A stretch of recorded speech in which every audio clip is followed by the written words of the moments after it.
प्रिय दर्शकों नमस्कार। आज के इस कार्यक्रम में हम चर्चा करने वाले हैं ग्रह और रोग। आखिर इस कार्यक्रम का विषय हमने ग्रह रोग क्यों रखा? इसलिए क्योंकि हर व्यक्ति के जीवन में किसी न किसी अवस्था में रोगग्रस्तता होती ही है और रोग का होना यह तो हर व्यक्ति के जीवन का हिस्सा है। यदि वह व्यक्ति शून्य वाला हो या शिखर वाला हो, जो है गरीब तबके का व्यक्ति हो या सामान्य या उच्च कुलीन वह व्यक्ति हो, किंतु रोग से कोई बचा नहीं है। रोग व्याधि दुख एक ऐसा चीज है जो कि यदि कुंडली में आपके इस प्रकार का योगायोग है तो उससे आप वंचित नहीं हो सकते। बहुत धनाढ्य व्यक्ति भी किसी न किसी दुख से पीड़ित रहता है। बहुत गरीब व्यक्ति भी वह धन की कमी से पीड़ित होता है। कहीं न कहीं पीड़ा, दुख, कष्ट जो और रोग, शत्रु हर व्यक्ति के जीवन में आते ही हैं, चाहे वो रोग के रूप में शत्रु हो या भौतिक रूप से कोई आपके समकक्षी कोई व्यक्ति आपका शत्रु हो या आपका कभी कभी पुत्र भी शत्रु बन जाते हैं, कभी कभी पिता और पुत्र में शत्रुता होती है। तो कई प्रकार की चीजें हैं। कुल मिलाकर के इसका चिंतन किस भाव से किया जाए? सवाल ये उठता है कि जब इस प्रकार की स्थिति हमारे जीवन का हिस्सा है तो काल पुरुष की कुंडली के अंतर्गत इसका चिंतन किस भाव से किया जाए? तो इसका चिंतन करने के लिए हमारे ऋषियों ने कहा कि छठे भाव से, अर्थात ये जो भाव है जन्म कुंडली का, यहाँ अंक कोई भी हो सकता है। जो अंक होगा, पूर्व के कार्यक्रम में हम बता चुके, जो हमारे पुराने दर्शक हैं वो समझ रहे होंगे कि यदि 1 और 8 होगा तो मंगल होंगे षष्ठेश। इस प्रकार से यदि 2 7 होगा तो शुक्र होंगे षष्ठेश। तो ऐसा आप निकाल सकते। जो अंक होगा उसके वही उस अंक का जो स्वामी ग्रह होगा वही षष्ठेश होगा। छठा भाव से जो है रोग, रिपु और ऋण, ये 3 प्रकार की चीजों का चिंतन किया जाता है। अब इसके बाद कौन सा रोग, कौन सा रोग होगा? तो जैसा षष्ठेश, जैसे मान लीजिए कि यदि इस यहां पर अंक 5 है, यहां पर यदि 5 अंक है तो 5 अंक का मतलब हो गया, यहां पर यदि 5 है तो निश्चित रूप से यहां 4 3 2 1 यानी कि मीन लग्न की कुंडली है। यहां 5 हो गया तो षष्ठेश कौन होगा? सूर्य होगा। जब षष्ठेश जब सूर्य होंगे तो सूर्य जो है सिर से संबंधित रोग यदि उस व्यक्ति की जीवन में बार बार हो रहा है तो सूर्य उस व्यक्ति का निश्चित रूप से या तो राहु से, शनि से पीड़ित है या वह सूर्य का संबंध लग्न से हो गया है और उस व्यक्ति के सिर से संबंधित अर्थात शिरोरोग, जब सूर्योदय होगा उसके बाद उसका जो है वह सिरदर्द प्रारंभ होगा और सूर्यास्त के बाद धीरे धीरे फिर वो कम हो जाता है। इसकी दवाइयाँ औषधियाँ नहीं है। ये ठीक कैसे होगा? तो चूंकि यह ग्रह रोग है, समझना पड़ेगा।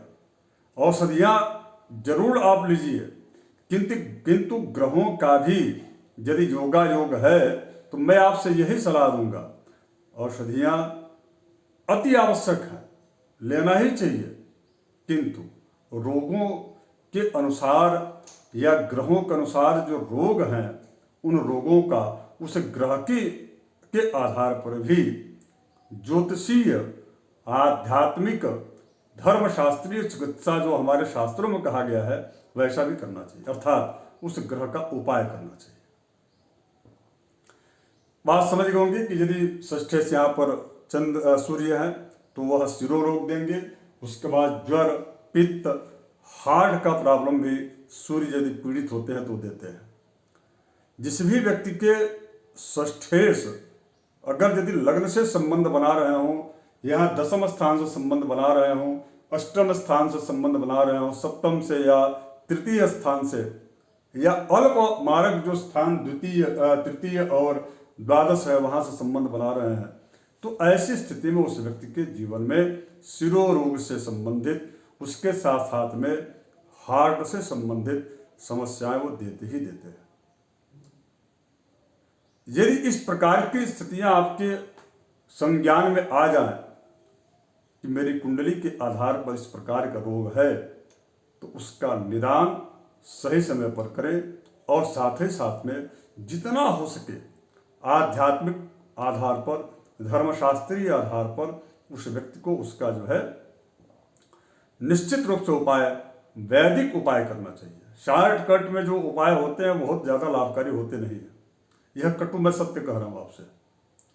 वैदिक जो पद्धति से ग्रहों के शांत्यर्थ जो प्रयोग बताए गए हैं, यदि आप वह प्रयोग करते हैं तो वह निश्चित रूप से बहुत ही ज़्यादा फलप्रद होता है।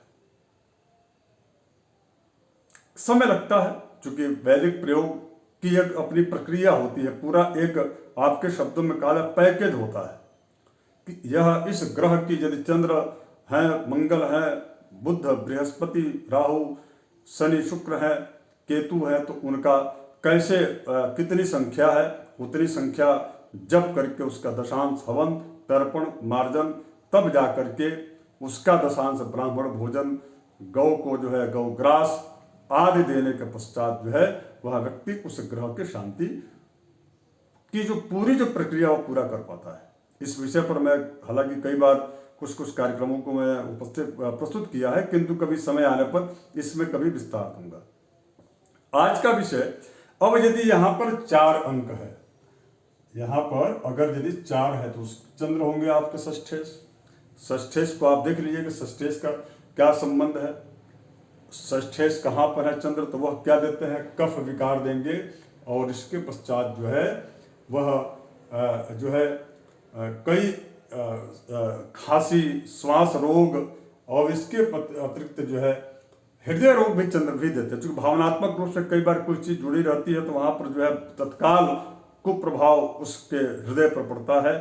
क्योंकि भावनाओं के यह ग्रह चंद्र होते हैं, तो चंद्र और सूर्य दोनों एक प्रकाश ग्रह हैं और आत्मा से इनका संबंध मन से संबंध होता है, इसलिए हृदय से संबंधित जो है रोग भी यह देते हैं।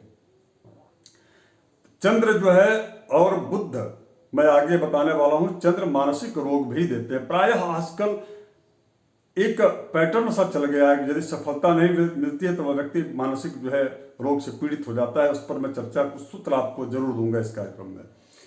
मंगल यदि षष्ठेश है और उनका संबंध लग्न से या अष्टम से या द्वादश से हो गया है या द्वितीय या तृतीय भाव से सप्तम भाव से है, तो निश्चित रूप से उस व्यक्ति का जो है कि जीवन में रक्त विकार, फोड़े, फफूंदे या इसके अतिरिक्त जो है बवासीर इत्यादि जो बीमारियां हैं जो कुल मिलाकर रक्तस्राव कराती हो, या महिलाओं में जो रज की जो समस्या होती है उससे संबंधित कई इस प्रकार की कुंडलियां आती हैं कि कम उम्र में बच्चियों का जो है अत्यधिक कई दिनों तक, लगातार महीनों तक कह लीजिए कि वह मासिक स्राव से पीड़ित महिलाएं या बच्चियां रहती हैं, तो उसका भी कारण कहीं कहीं मंगल की अशुभता है।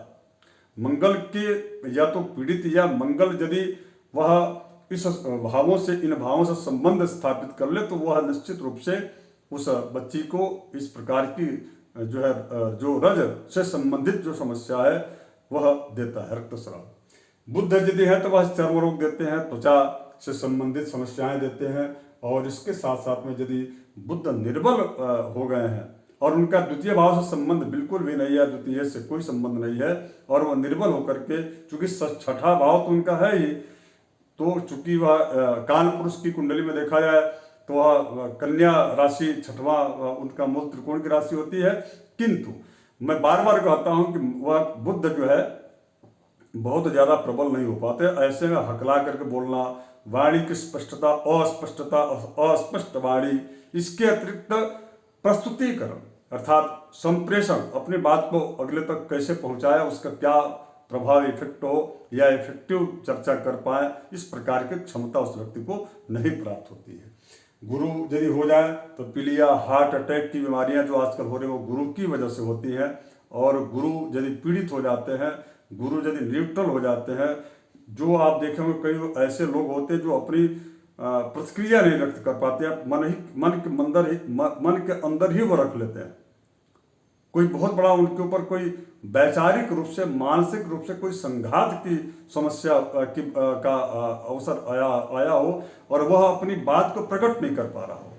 ऐसी स्थिति में बृहस्पति वहाँ पर यदि पीड़ित हैं या बृहस्पति अशुभ ग्रह के प्रभाव या दृष्टि या संबंध युति में है, तो ऐसी स्थितियों में इस प्रकार की स्थितियां आती हैं।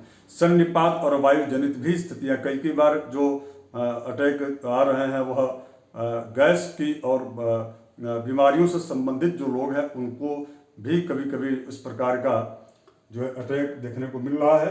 तो शुक्र जो है संतान उत्पत्ति के जितने भी वीर्य इत्यादि चीजें हैं उनमें वह उसको दूषित कर देते यदि षष्ठेश हैं। और कुष्ठ रोग से संबंधित भी समस्या या मूत्र रोग या जो है जो आजकल डायबिटिक इत्यादि जो समस्या है वो भी शुक्र से ही होता है। गैस की समस्या, ट्रबल और लकवा, बार बार जो है ब्लड स्ट्रोक का होना सिर में, यह शनि ग्रह का प्रभाव से होता है।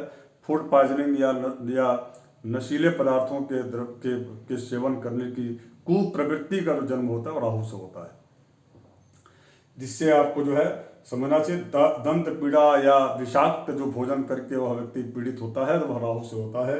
केतु में निमोनिया और इसके अलावा जो है भगंदर या ऑपरेशन करने की जितनी भी प्रविधियां हैं वो सारी चीज़ों का अवसर तभी उस व्यक्ति के जीवन में आता है।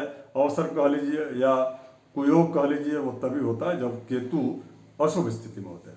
आप समझ गए नवग्रहों की स्थिति छठे भाव का। अब आपको मैं सूत्र देता हूं। देखिए, अगर यदि वह रोग कितने दिन तक रहेगा, शनि जो है रोग के कारक है, दुख के कारक है और दीर्घकालिक दुख देते हैं। यदि शनि इस पूरी कुंडली में प्रबल स्थिति में है तो दुख जो है निश्चित रूप से देंगे, किंतु जैसे शुभग्रह होता है, जैसे शुक्र और बुध दोनों, शुक्र और गुरु ये दोनों नैसर्गिक शुभग्रह है, यदि जितने ये बलवान होते हैं उतना ही अच्छा फल देते हैं और अत्यधिक देते हैं। किंतु शनि जितने बलवान होते हैं उतना ही ये दुख अधिक देते हैं। निर्बल होंगे तो ये दुख को कम करेंगे। तो यहाँ पर शनि के बारे में यह समझना चाहिए, यदि शनि प्रबल है निश्चित रूप से, या शनि का संबंध इस छठे भाव से, तब तो वह कारक हो जाते हैं, छठे भाव में तब तो वह कारक हो जाते हैं, तब तो वह, लेकिन वह शनि के ऊपर डिपेंड करता है शनि किस स्थिति में है। इसको जरूर आप देखा करिएगा शनि की स्थिति क्या है, तब आप इस पर निर्णय लीजिए कि वह रोग हो रहा है तो कितने दीर्घकालिक है या औषधि सेवन से उस व्यक्ति को उसका लाभ मिलेगा। द्वादश भाव से ये देखना है कि उस रोग का व्यय कब होगा। व्यय भाव है अर्थात रोग जाएगा कब, तो इसको, या वह रोग आजीवन रहने वाला है या उस रोग से उस व्यक्ति की मृत्यु होनी सुनिश्चित है, आदि का विचार जो है इस 12वें भाव से करना चाहिए। षष्ठेश यदि लग्न में हो, जैसे मान लीजिए कि यह कुंडली जो है मीन लग्न की है, यहाँ पर यदि 5 होगा तो षष्ठेश होंगे सूर्य। यदि सूर्य यहाँ पर हो और लग्नेश हो गए बृहस्पति, और यदि गुरु यदि यहाँ पर है, ऐसी यदि स्थिति बन रही है, और भी अन्य ग्रहों का आप समझ सकते हैं, अपने हिसाब से निकाल सकते हैं, तो ऐसी स्थिति में उस व्यक्ति के जीवन में एक न एक रोग रहता ही है। आजीवन ही उसका रोगग्रस्तता से निवृत्ति उसको नहीं मिलती। हालांकि उपाय मैं आगे बताने वाला हूं, यदि ऐसी स्थिति है तो आपको क्या करना चाहिए। अब इसके बाद कह रहे हैं कि षष्ठेश से युतीय दृष्टि या स्थान, तो मैं इसके बारे में पहले आपको बता चुका हूं कि यदि षष्ठेश का युति संबंध हो, दृष्टि संबंध हो या षष्ठेश के द्वारा कोई शुभग्रह पीड़ित हो रहा हो, जैसे गुरु और शुक्र, तो वैसे व्यक्ति के जीवन में वह जो ग्रह पीड़ित कर रहा हो, शनि हो, मंगल हो, राहु, तो वैसा उसको रोक देंगे। अब हम चौथे जो सूत्र है उसको बारे में चर्चा करें, चंद्र बुध की युति। देखिए, अगर यदि मान लेते हैं कि यहाँ पर जो है चंद्र और बुध, ये दोनों की युति बनी हुई है, और इसके साथ साथ में उदाहरणार्थ आप इसको लीजिएगा, ये आप जो है सूर्य को मैं यहाँ से आप ना, तो चंद्र और बुध की यदि युति है और उस पर यदि सूर्य, मंगल या शनि, जैसे मान लीजिए कि 1 2 3 4 5 6 7, यदि यहाँ पर सूर्य बैठे हो, यहाँ पर सूर्य बैठो, सूर्य की पूरी सप्तम दृष्टि पड़ेगी। शनि अर्थात जो है शनि की दृष्टि तीसरी और जो है 7वीं 10वीं होता है, और मंगल की दृष्टि जो है 4वीं 8वीं 7वीं होता है। यदि सूर्य, मंगल और शनि यदि चंद्र बुध को देख रहे हो, तो एक मैं आपको सूत्र दे रहा हूं, उस ऐसे व्यक्तियों को मानसिक बीमारी जरूर होती है। किसी न किसी कारणवशात उस व्यक्ति को, वह व्यक्ति मानसिक बीमारी से पीड़ित होता है। यह बहुत आवश्यक है आपको जानना, क्योंकि आज के दौर में प्रायः जब मनोनुकूल यदि सफलता नहीं मिलती, असफलता लगातार मिलती जाती है, तो ये डिप्रेशन और मानसिक बीमारी आना स्वाभाविक सी बात हो गई है। तो इस प्रकार की परिस्थितियां जरूर देख लें। मैं इसलिए इसको विशेष रूप से चौथे सूत्र के रूप में इसको लाया कि चंद्र और बुध की यदि युति हो, उस पर सूर्य, शनि या मंगल की पूर्ण दृष्टि पड़ रही हो कहीं से भी, तो ऐसी स्थिति देखने को प्रायः मिलती है। ये मेरा व्यक्तिगत भी अनुभव रहा, लोगों को जिसके अंदर जो मैं देख रहा हूं।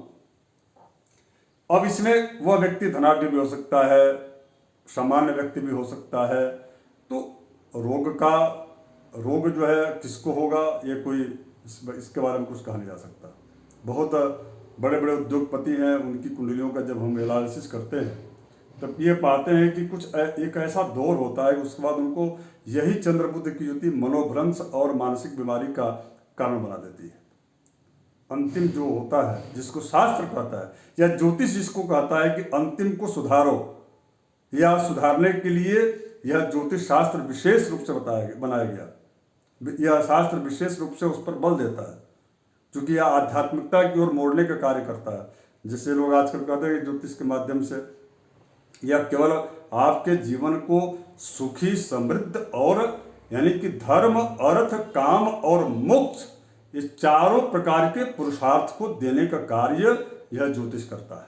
केवल मात्र जो है आप काम भाव, केवल मात्र आपके जो है कार्य बनते चले जाए, इस प्रकार की सोच या ऐसा सोच करके आप कुंडली दिखाएंगे तो ठीक नहीं है।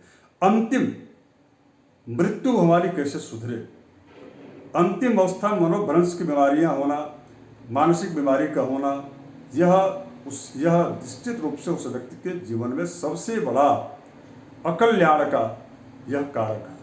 ऐसा जरूर आप देखिए। पांचवा हमने एक सूत्र दिया, यदि शनि उच्च के हो और बुध पर यदि वो दृष्टि डाल रहे हैं, शनि यदि तुला राशि में उच्च के हो और उस पर यदि कहीं से भी, जैसे मान लीजिए अब हम इसको मिटा देते हैं और केवल यहां बुध रखते हैं इसको भी, और इसके बाद देखिए कि अगर यदि शनि यहां पर बैठे हो 7 नंबर 12 5, यहाँ 6 हो जाएगा, यहाँ 7 होगा, यहाँ पर यदि शनि बैठे हो, ये तुला राशि के शनि हो गए, और यह शनि यदि 1 2 3 4 5 6 7 और 8, तो अगर यदि शनि यहां पर जो है बुध बैठे, उच्च के शनि यदि बुध पर दृष्टि होती है, यदि 1 2 3 यहां पर भी यदि बुध यहां पर बैठे हों, या 1 2 3 4 5 6 7 8 9 और 10, मैं आपको एकदम बिल्कुल आसानी से बता रहा हूं, यदि यहां पर बुध बैठे हो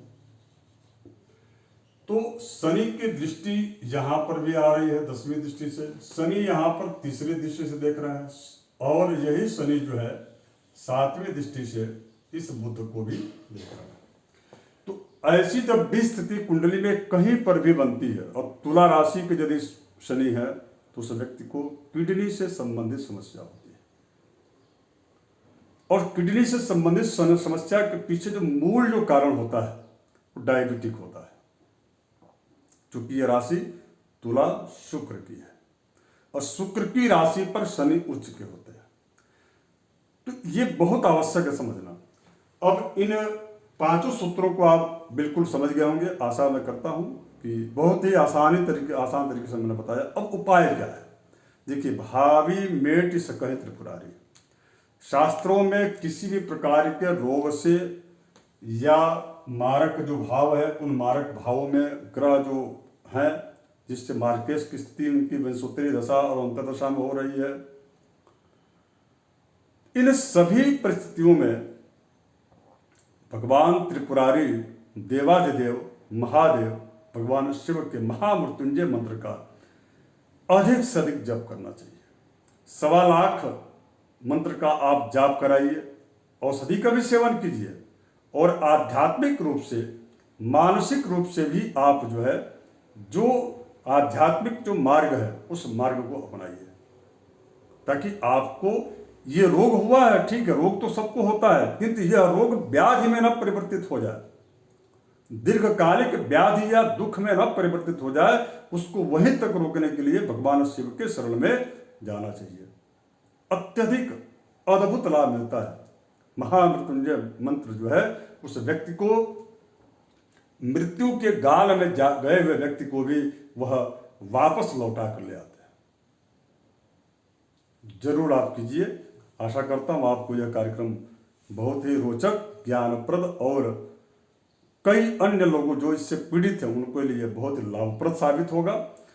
यदि आप नए दर्शक हैं तो सब्सक्राइब जरूर कर लीजिएगा और बाकी जो भी दर्शक देख रहे हैं वह अपने कुछ यदि इससे संबंधित आपके अंदर या आपके जीवन में कोई घटना हो रही है उसको आप जरूर कमेंट कीजिए। साथ ही साथ में जय सिया राम या जय श्री राम जरूर लिखिएगा कमेंट में। जय सिया।